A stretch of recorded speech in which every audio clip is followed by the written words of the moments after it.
The diner kept time better than any clock. Grease popped on the griddle. Cups clinked against saucers, and the old jukebox breathed out of him it barely remembered. Morning light spilled through front windows and laid down long, honey-colored bars across the checkered floor. Earl sat in his usual booth with a view of Main Street. He didn't need a menu. He nodded once to Sarah when he came in, and the ritual took it from there. Black coffee, wheat toast, one pat of butter he never used. He straightened the napkin the way men straighten maps, careful and square, then rested his hands on the table. Palm lines like creek beds in late August. He was tall even when sitting. Shoulders that age hadn't convinced a sag. The gray-blue flannel was worn smooth at the elbows. The collar still smelled faintly of sunlight. When he lifted the mug, veins rose on his forearms. Skin weathered and warm in the golden light. A thin silver chain brushed the fabric at his chest when he took a breath. The dog tag stayed tucked, the way memories do when you're careful with them. Sarah breezed by with a practiced smile and left a fresh carafe on his table. "You're early, Earl," she said without stopping, eyes already on a sizzling bacon order. "Market opens at 9, he answered, as if the farmer's market depended on him alone. At the counter, Daniel tried to stack 3 plates in one hand and almost introduced a pancake to the floor.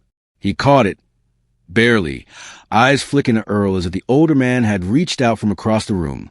Earl didn't say a word, just gave him a small nod, the kind you learn on long nights where panic is a luxury. Outside, an old Ford idled at the curb. Inside, a couple in their 70s share a crossword and one pair of reading glasses. The bell over the door clicked once in the breeze and went quiet again. Somewhere near the back booth, a man in a canvas jacket stirred sugar into his coffee and took too long to look away when his pocket brushed the outline of something heavy. Habit, not need. If anyone noticed Deputy Mark at all, they filed him with truckers and teachers and folks who knew how to mind their business. Earl watched the street the way other men watch clouds for weather. He counted the cadence of pedestrians, of delivery trucks, of teenagers on their way to summer jobs. His gaze would settle, sometimes, on nothing, on the space you leave when you think of names and don't say them. When the jukebox hiccuped between songs, the quiet showed just how steady his breathing was. The coffee steamed. He didn't drink, not yet. He waited. He was good at that. Because he kept his routine, he never needed to announce himself. Therefore the diner made room around him, as if a chair had been built in the corner where time could sit and think. But routine has a way of making you believe nothing sharp will cross your path before noon. Sarah arrived with the toast. "You'll let me know if you finally want jam like a normal person," she teased. "I'll let you know," Earl said, which was his way of saying never. He buttered the toast with precision that didn't quite belong to kitchens. The knife slid, stopped, returned for a clean edge. His left thumb checked the plate position the way a man checks his footing on loose gravel. When a siren howled somewhere out past the feed store, his eyes went to the window before his head did, and for a second his fingers brushed the front of his shirt where the chain lay. Then he breathed out and buttered the second slice. Daniel drifted past with coffee for the crossword couple and almost apologized for living. Earl said, "You're fine," and Daniel blinked like a boy who's been told storms do pass. A fly found the light and scribbled its name against the glass. The bell over the door trembled once and settled. The world held. Because the morning kept offering these small proofs that everything was ordinary, Earl allowed himself to lean back and consider the square outside. Therefore, he didn't see the figure on the sidewalk pause to wipe his boots as if he owned the floor inside, nor the way the man's shoulders took up too much air when he pushed the door open. The bell rang. Trevor Cole didn't fit the room. Some men bend to a space, others bruise it. He walked like he was already bored with whatever resistance he might find. Leather creaked. A heavy ring flashed on his right hand when he drummed it once on a hose stand, as if daring it not to wobble. He didn't look at Sarah, but she had to look at him 5 different ways at once. Polite, firm, careful, calm, and ready to ask for help she didn't have. He fell into a booth across the aisle from Earl and spread himself there. "Coffee," he said at a volume meant for strangers to overhear, "and make it drinkable." Daniel arrived with a pot and a smile brave enough to be shaky. He poured. Trevor sniffed, made a face exaggerated enough for theater, and let the first sip sit on his tongue like an insult. "Mud," he announced. "How do you people serve this and sleep at night?" The crossword couple went still. Mark's spoon touched his cup's rim and stopped. Sarah's hand, midair with a check, hovered. Earl finished the bite he'd taken and set the toast down. He didn't sigh. He didn't frown.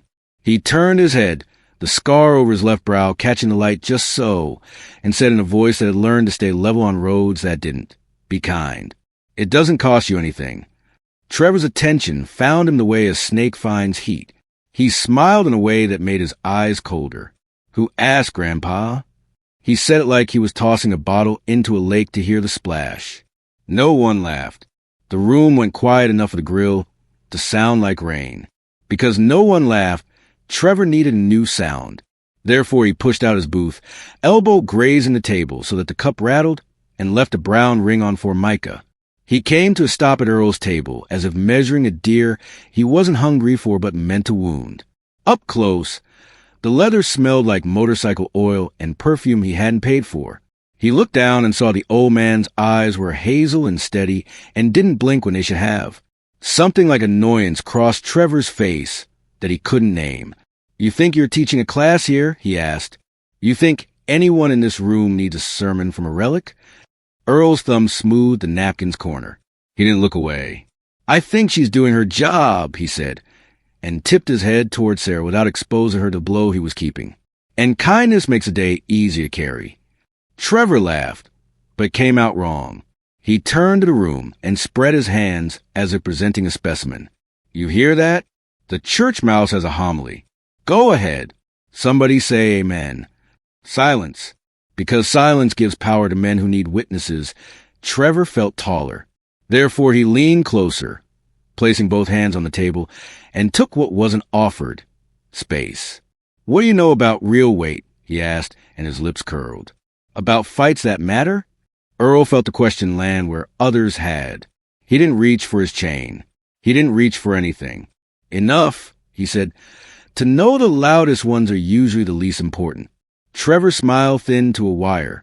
He straightened, rolled his shoulders once like a boxer who wants you to see he has shoulders, and a heavy ring on his right hand flashed again as if it were a promise. Daniel took one involuntary step forward and stopped because the floor had turned to ice. Sarah's mouth opened, closed.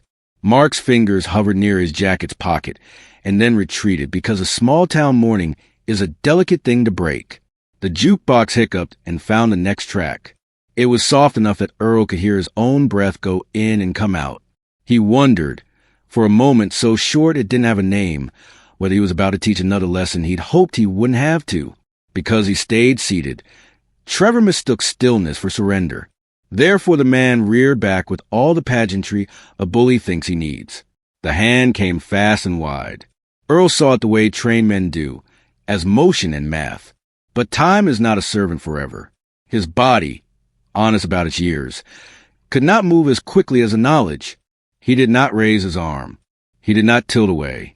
He chose, with the tiny freedom left of him in that breath, to keep his shoulders square and his eyes open. The slap landed like a door slammed in a house where the baby is sleeping.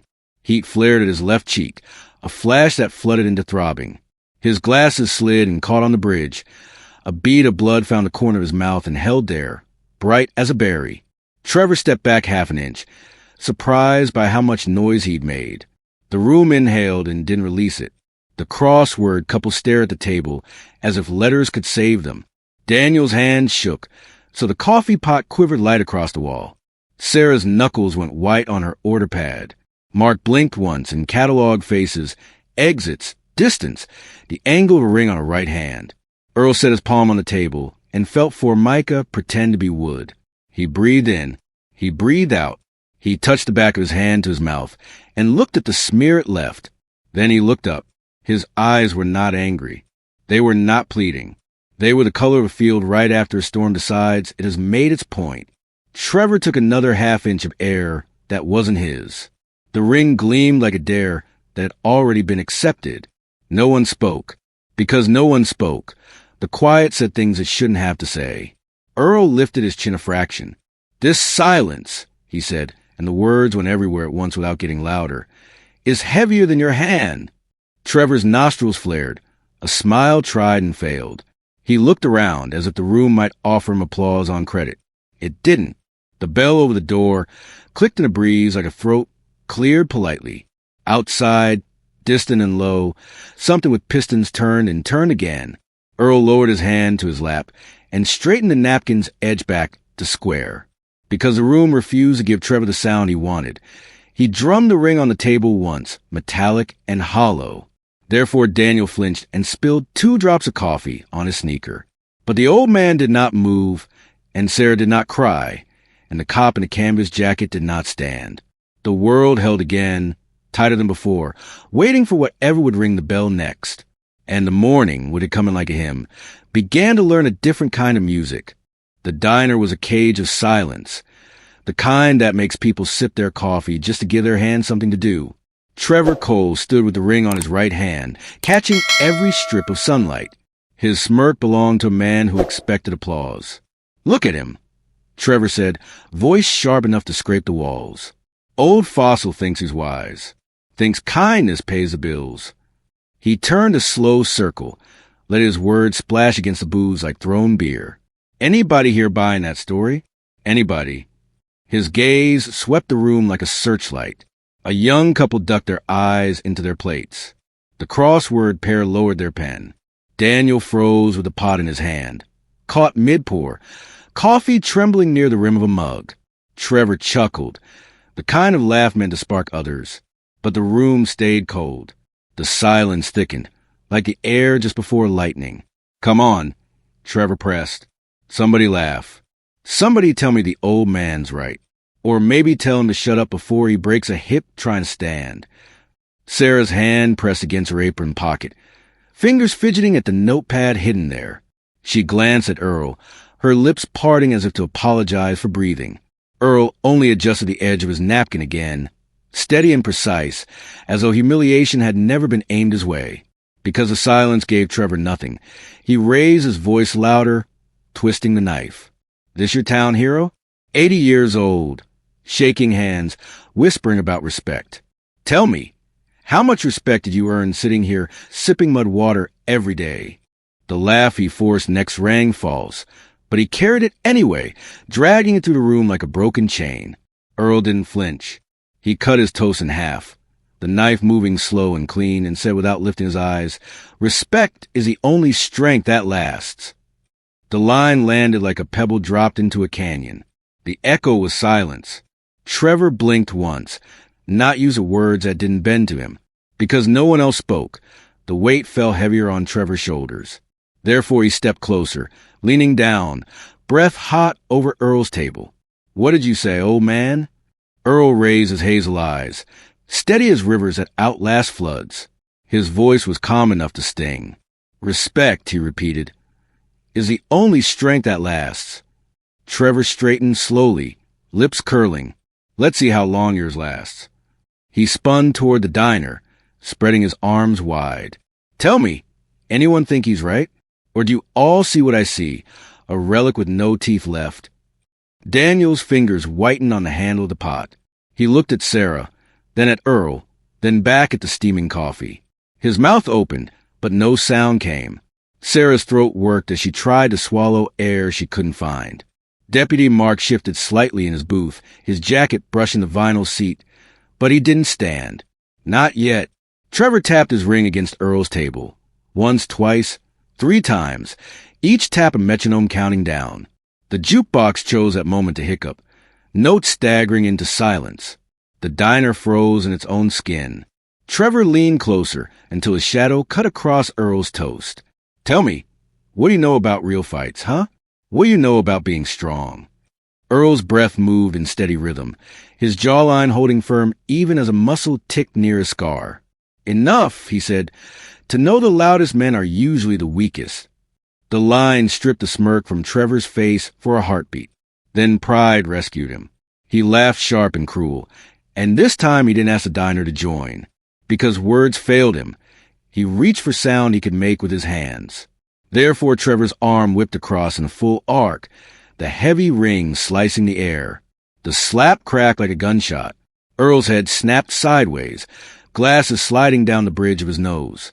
A thin line of blood traced from the corner of his mouth, bright against the weathered tan of his skin. His flannel collar twitched from the force, but his body didn't fold. Sarah gasped, a sound so small it barely cleared her throat. Daniel jolted upright, coffee spilling down his wrist, but his feet refused to leave the tile. The crossword couple stared at the table, as if words might shield them. Deputy Mark's jaw flexed once, unreadable. Trevor pulled his hand back slow, savoring the silence that followed. He expected gasps, laughter, some kind of echo to crown him. Instead, the quiet grew heavier. Earl dabbed at his lip with the corner of the napkin, then set it flat again, squaring the fold as if nothing had changed. His eyes rose, hazel steady, locking on Trevor. The weight in that look was not anger, not fear.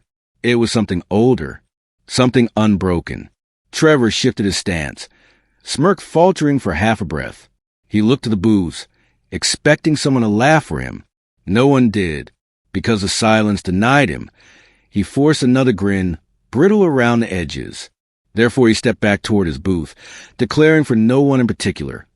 "That's what kindness gets you." No one replied. Cup sat untouched, fork suspended. Sarah's hand trembled as she placed a folded napkin near Earl's plate, her eyes wet but her lips pressed tight. Daniel hunched, ashamed, staring at the floor. Earl touched the napkin, wiped the blood once more, and let his voice carry, not loud but everywhere. "This silence," he said, "is heavier than your hand." The word stuck in the air, too solid to move. Trevor paused mid-step, ring still glinting, grin stretched but hollow. The room refused him applause. And then, faint through the diner walls, the low growl of an engine began to murmur. The diner was frozen in its own skin. The sound of the slap still lived in the walls, humming in the metal trim of the booths, trembling in the coffee left steaming on the counter. No one moved. No one breathed loud enough to own the air. Trevor Cole stood tall in his leather, right hand flexing open and shut as though waiting for the echo to agree with him. The heavy ring gleamed on his knuckle, his smirk straining at the edges like paint cracking in the heat. Earl touched the napkin to his mouth again, dabbing at the red spot with the same patience he had used to clean mud from his boots decades earlier. He did not wince. His eyes, hazel and calm, traveled the room, pausing at faces that refused to meet his gaze. Daniel, the boy with the coffee pot, was staring down at his own shoes, shame painted him in gray. Sarah's lips trembled, her hand shaking so badly she pressed him against her apron just to feel anchored. The crossword couple huddled together, as if paper and pencil could protect them from a truth too heavy. Only Deputy Mark held still, one elbow on the table, eyes under his brows, tracking everything the way a man measures distance before deciding if he will fire. Earl lowered the napkin. He breathed in deep, slow. The throbbing in his cheek was already old news to his body. Pain was no stranger. Shame, though, the silent of others, that carried a weight even his shoulders remembered from darker years. Because no one else stood, Earl sat taller, the only pillar in a room gone hollow. Therefore Trevor felt the need to fill the space, his voice cutting through like a rusty blade. "That's what kindness gets you," he sneered, spreading his arms wide, daring the patrons to laugh, to nod, to give him the chorus he craved. Silence answered back, not weak, but heavy. Trevor laughed anyway, loud and hollow, a man applauding himself because no one else would. He took his seat with a swagger too forced, leaning back like a king settling into a throne of borrowed wood. Sarah edged closer to Earl's booth. Her hand set down a folded napkin near his plate, almost trembling onto it. Her eyes lifted, glassy with unshed tears. "I'm sorry," she whispered, voice small as dust. Earl turned his head, scar over his left brow catching the light, and gave her a look so steady it pulled her back from the cliff. "Not your fault, dear." The words steadied her hands. She stepped back, her shoulders squaring despite herself. Daniel swallowed hard, gripping the coffee pot until his knuckles ached. He wanted to speak. He wanted to move. But fear chained him to the tile. He looked at Earl, ashamed of himself, then at Trevor, who lounged smug, and finally backed down at his shoes again. Trevor sipped his coffee like a victor, though the smirk twitched whenever he caught Earl's eyes still fixed on him.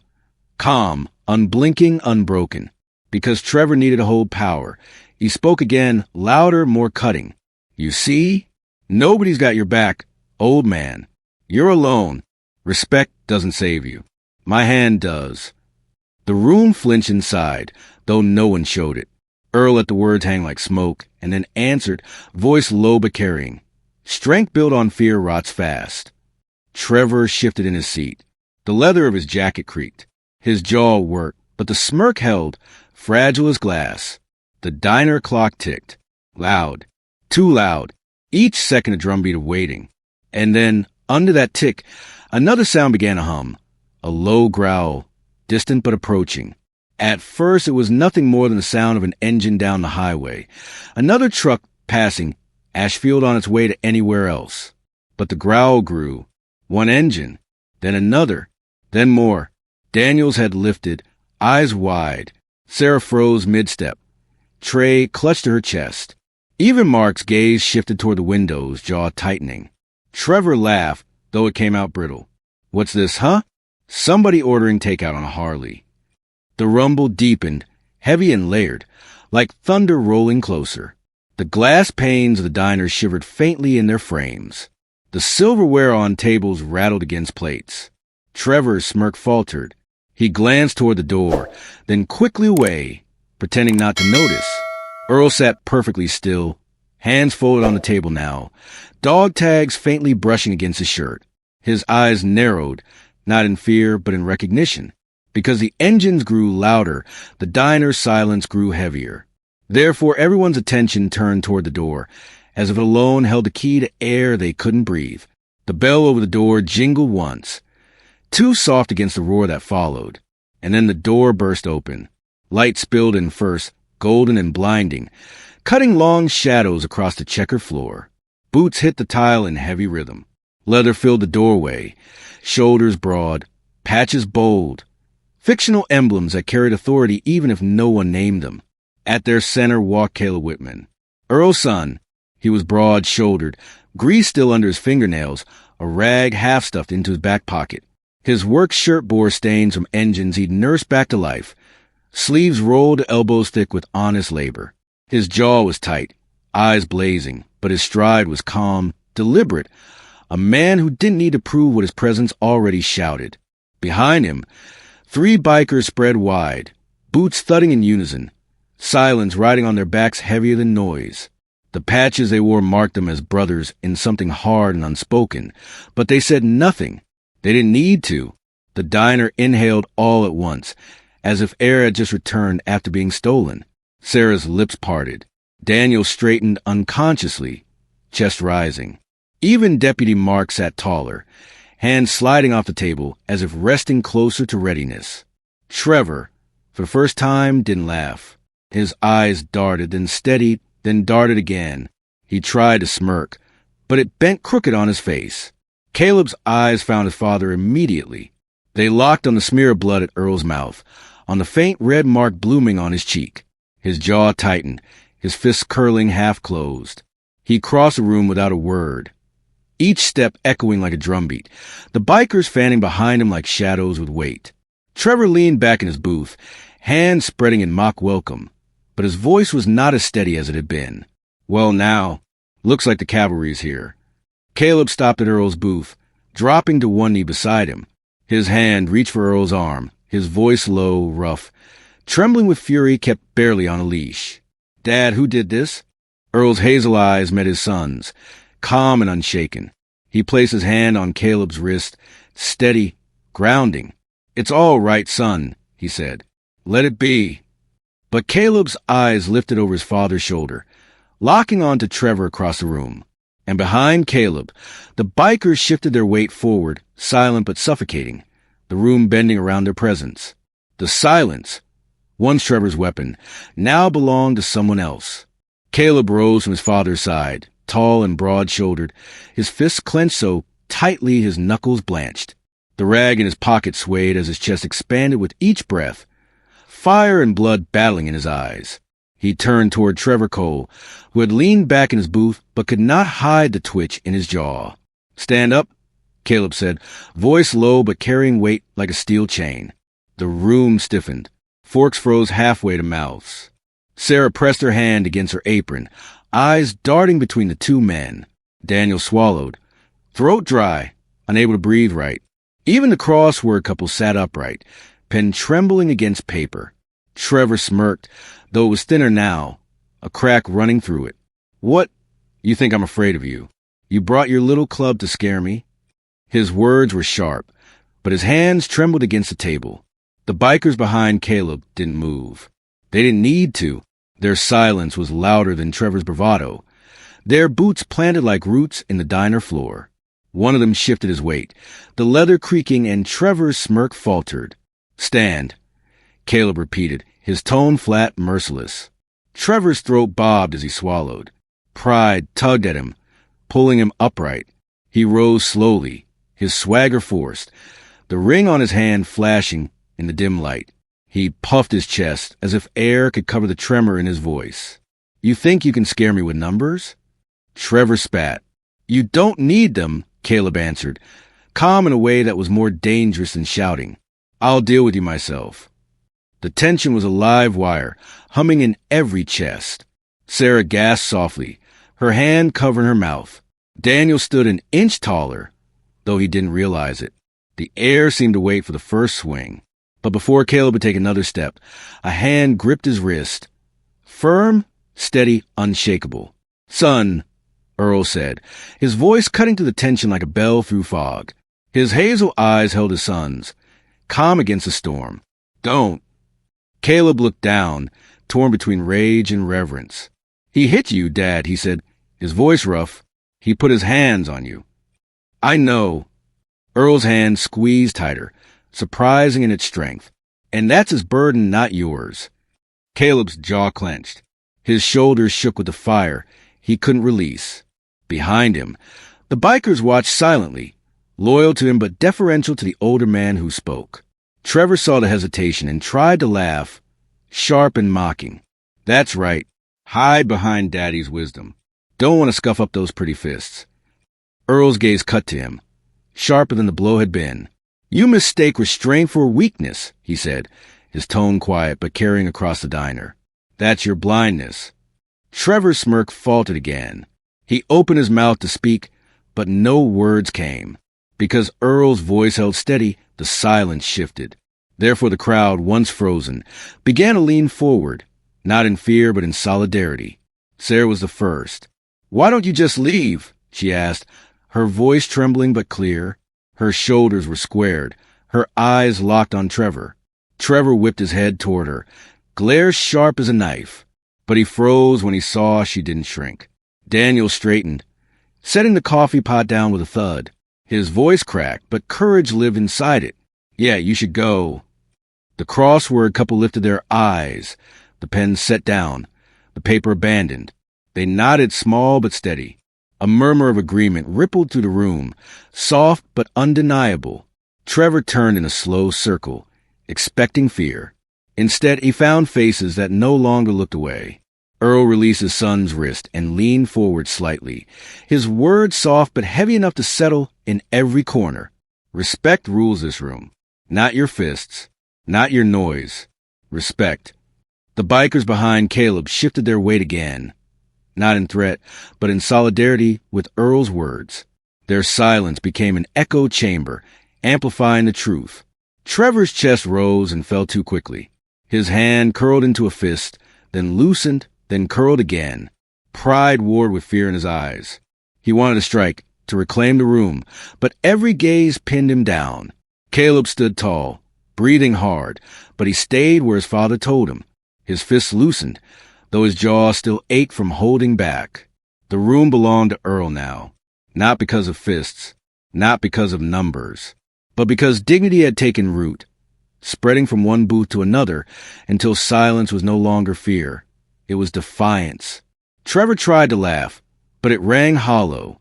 This doesn't mean anything," he muttered, voice weak. Earl tilted his head, eyes unflinching. "It means everything." The words cracked something inside Trevor. His smirk fell, replaced by a twitch of uncertainty. The balance he had carried into the diner was gone, ripped out from under him by a man old enough to be his grandfather, Because the crowd stood firm, Trevor's swagger collapsed. Therefore, he backed a step toward the door, shoulders slumping despite his effort to hide it. The bell above the door rattled once in the breeze. Trevor's boots scraped against the floor. The sound of engines outside still rumbled, waiting like judgment. The diner watched as his arrogance drained, leaving a smaller man in his place. And Earl, with nothing but his presence, had turned humiliation into respect. The diner's silence pressed like a storm that refused to break. Trevor stood with his shoulders squared, fists clenching and unclenching, his smirk twitching into something brittle. He glanced from face to face, searching for someone, anyone, to give him the reflection of power he had once held. But the crowd no longer bowed their heads. Sarah stood tall, hands steady now, her chin lifted with a quiet courage she hadn't known she owned. Daniel was upright, chest forward, no longer hiding behind his coffee pot. Even the crossword couple watched with firm eyes, their pens forgotten. The patrons who had once shrunk back were now leaning in, not toward Trevor, but toward Earl. Trevor laughed, but it came out rough, broken at the edges. All of you think you're brave now because you got him. He jabbed a finger at Earl, blood still faint on the man's lip, and a gang of leather clowns at his back. That's it, isn't it? Without them, you'd all be nothing. No one answered. The bikers didn't move, not even a breath wasted. Caleb stood like a mountain, his fire tethered by his father's hand. And Earl, sitting upright, dog tags him beneath his shirt, met Trevor's words of the calm of a man who had faced storms far fiercer. Strength that depends on fear, Earl said, voice low but steady, was never strength at all. Trevor's nostrils flared. He slammed a fist against the table, the ring thudding dully against wood. You don't know me, old man. You don't know what I've done. Earl's gaze didn't waver. I know enough. I know you lead with noise because silence scares you. The words landed heavier than fists. Trevor's breath hitched. Because Earl spoke truth, the crowd found their voices. Therefore Sarah stepped closer, her tone firmer this time. You don't scare us anymore. Daniel's jaw trembled, but his voice carried, breaking the last chain of his fear. That's right, not anymore. The murmur spread. A trucker at the counter leaned off a stool, arms folded. The crossword couple nodded, their eyes steady. Even a mother with her child at the far booth shifted, no longer hiding, her shoulders firm. Trevor spun, his smirk cracking wider, frantic. You think this means something? You think because you all say it together, it makes you strong. Deputy Mark finally moved.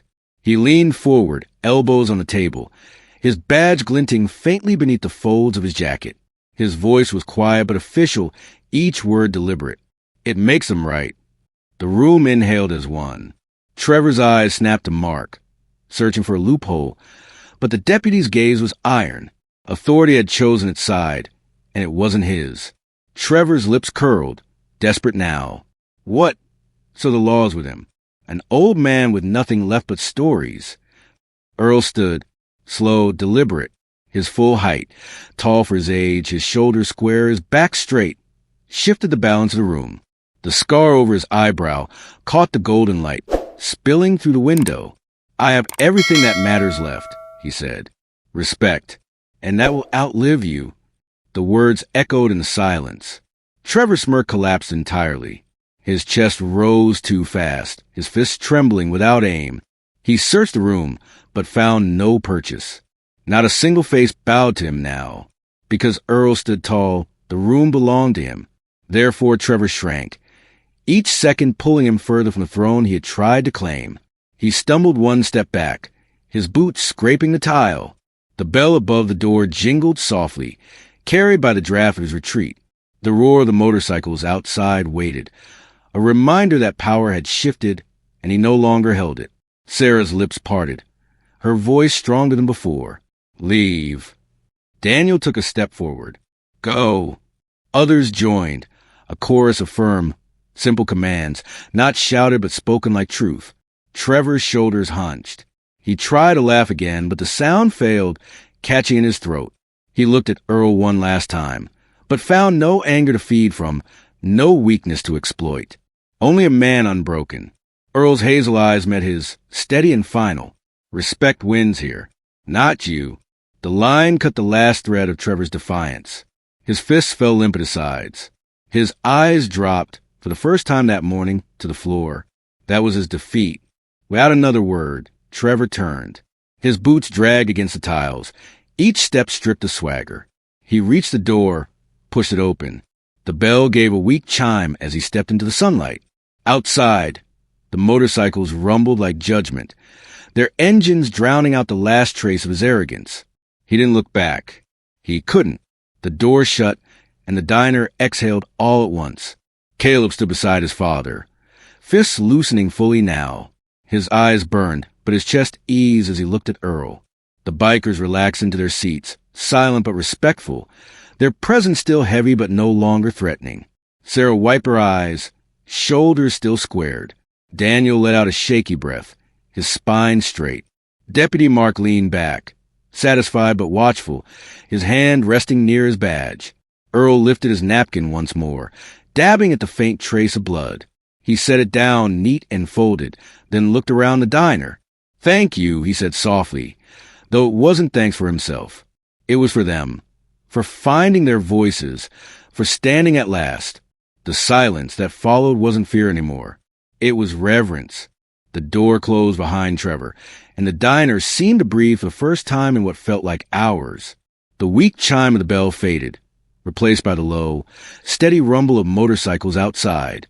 Their engines did not roar in menace now. They purred like guardians at rest. Inside, the silence shifted. It was no longer brittle or suffocating. It was alive, charged with something that had been absent all morning. Respect. Sarah moved first. She wiped her eyes quickly, straightened her apron, and picked up a clean cup. Her hands, once trembling, were steady now.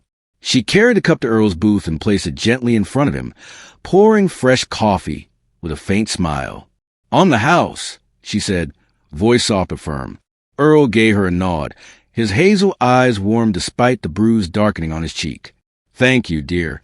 Her lips curved, and this time it was real. Daniel stepped forward, still gripping the coffee pot like a shield, but his posture had changed. He stood taller, shoulders squared, his voice trembling but alive with courage. "Sir," he said to Earl, I should have said something earlier. I froze. But thank you for standing." Earl looked at him, the lines around his eyes deepening with something between kindness and understanding. "Courage comes in steps, son. You took one just now." Daniel swallowed, nodding, as if the words had carved space in his chest for air that had been missing. Across the room, the crossword couple put down their pen and pencil. The man raised his chin, meeting Earl's eyes with a small, solemn nod. Others followed, a silent ripple of acknowledgement, each person offering what little they could, a nod, a smile, the lifting of a coffee cup in quiet salute. Deputy Mark rose from his booth at last. His chair scraped against the tile, the sound carrying through the diner. He adjusted his jacket, the badge beneath catching the light. He didn't draw attention to himself, didn't raise his voice. He simply walked past Earl, pausing just long enough to place a hand briefly on the old man's shoulder. It was not a lawman's gesture, but a man's. No word were exchanged, but none were needed. Authority had already chosen its side. Caleb stood beside his father, still vibrating with unspent fire. His fists were loose now, but his jaw remained tight. He looked at Earl, at the faint blood still at the corner of his mouth, and something broke inside him. A mixture of anger, sorrow, and pride all twisted together. "I should have," his voice cracked. He swallowed. "I should have done something the second I saw him touch you." Earl turned, laying a weathered hand on his son's arm. The touch was firm, grounding. "No, son, you did exactly what you needed to. You stood, and sometimes standing doesn't mean striking. Sometimes it means holding back." Caleb's throat tightened. "But he laid his hands on you, and I just—" Earl's voice softened, yet carried the weight of years. "I've fought my battles. This one wasn't mine to finish. It was yours to see, and you saw the truth. Fists in quick. Respect endures." Caleb blinked hard, his eyes misting. The fire in him didn't die, But it changed. Burning steadier, controlled, reshaped into something stronger. He nodded slowly. I get it now. Earl gave him a faint smile, the corners of his lips pulling upward despite the bruise. Good. The world doesn't need more fists. It needs more hearts. The bikers who had entered with Caleb shifted slightly, their boots scuffing against the tile. Men known for their toughness, for their silence, now looked at Earl with something deeper than respect. They had seen plenty of fights, but few men who could end one without a punch thrown. One of them, a heavy-set rider with a scar across his jaw, gave Earl the smallest nod, not of intimidation, not even of loyalty, of reverence. The diner slowly stirred back to life. Plates clattered softly, the jukebox clicked, then hummed back into song. A low, steady tune that filled the corners with warmth instead of dread. Conversations resumed, cautious at first, then stronger, each voice carrying new weight. Sarah laughed lightly at something a customer said. Daniel poured coffee with confidence, his wrists steady. The crossword couple picked up their pen again, this time pausing to share a smile. The young mother leaned down to her child, whispering something that made the little one grin. Earl sat quietly through it all, his presence a steady anchor in the room. He lifted his cup, savoring the warmth against his hands, and looked around at faces that no longer carried shame but pride. Caleb leaned forward, his voice low, almost breaking. You've carried this all your life, haven't you? This weight. Earl's eyes softened.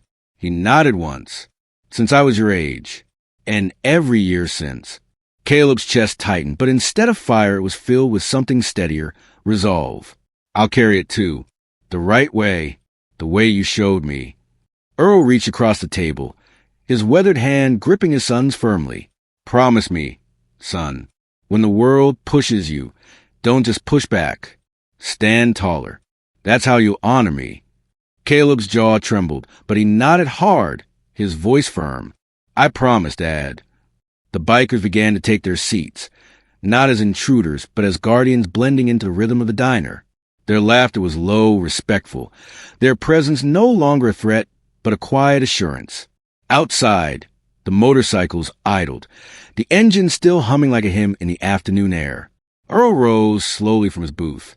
His joints ached, but his back was straight, his shoulders square. As he stood, the diner stood with him, not out of fear, but respect.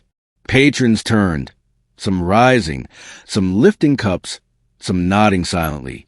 He tipped his head politely to Sarah, gave Daniel a small smile, and patted his son's shoulder as Caleb stood at his side. Together, they walked toward the door. The bikers fell into step behind them, silent shadows of loyalty. Sunlight spilled through glass as the door opened, painting the checker floor gold. The roar of motorcycles swelled, not as threat, but as anthem. Earl stepped into the light, Caleb beside him, the weight of the morning dissolving into the air. He lifted his face to the breeze, eyes closing for a moment. The whisper left his lips, so soft only Caleb heard it. Respect always wins. Caleb looked at his father, not as a fragile old man, but as the strongest man he had ever known. The road stretched ahead, endless and alive, and together they walked into it.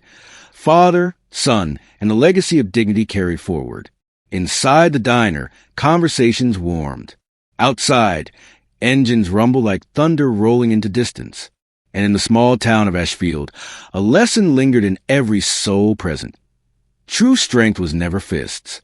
It was a courage to stand, the wisdom to hold back, and the dignity to endure. If this story moved you, share it with someone who needs hope today. Join us for more tales of hidden valor. Subscribe and stay with us on this journey. Your voice matters, so let us know in the comments what dignity and respect mean to you.